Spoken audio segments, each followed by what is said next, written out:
নমস্কার।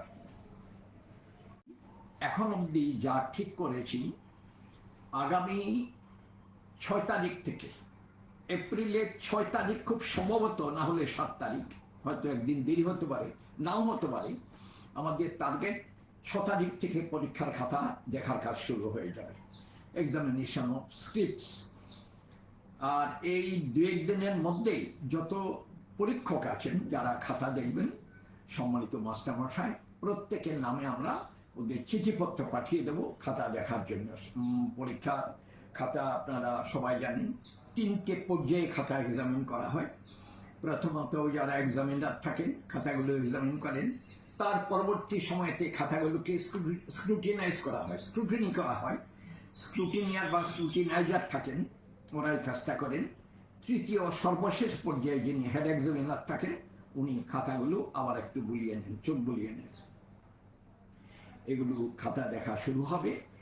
আমাদের লক্ষ্য ২০ থেকে ২৫ দিন সময় লাগতে পারে খাতা দেখতে। ৬ তারিখ যদি শুরু করতে পারি, তাহলে আমরা এপ্রিলের মধ্যে খাতা দেখা শেষ হয়ে যাবার কথা।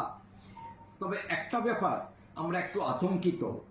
আপনারা প্রত্যেকে জানেন, আগামী ১২ তারিখ সম্ভবত নির্বাচন হবে, এডিসির।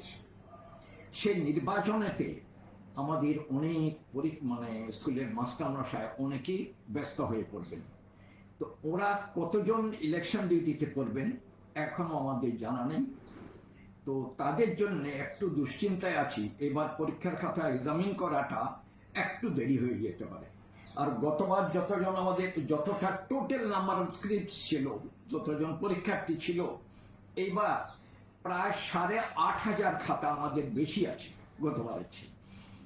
আর এই ইলেকশনের জন্যে গতবার রেজাল্ট আউট করেছিলাম ত্রিপুরা মধ্যশিক্ষা পর্ষদের রেজাল্ট আউটের ডেটের দিক থেকে দ্যাট ওয়াজ এ রেকর্ড। গতবার ৩০শে এপ্রিল রেজাল্ট আউট করেছিলাম। এবারও টার্গেট করেছিলাম এমনই করব, কিন্তু সামনে এডিসি ইলেকশনে আমাদের যারা খাতা এক্সামিন করার জন্য যাদের দায়িত্ব দেব, অনেকেই যদি দায়িত্বে এনগেজ হয়ে পড়েন, ব্যস্ত হয়ে পড়েন, তাহলে খাতা দেখা একটু দেরি হতে পারে। আমাদের টার্গেট যেটা রেজাল্ট ডিক্লারেশন করার, সেটাও হয়তো খানিকটা বিলম্বিত হতে পারে।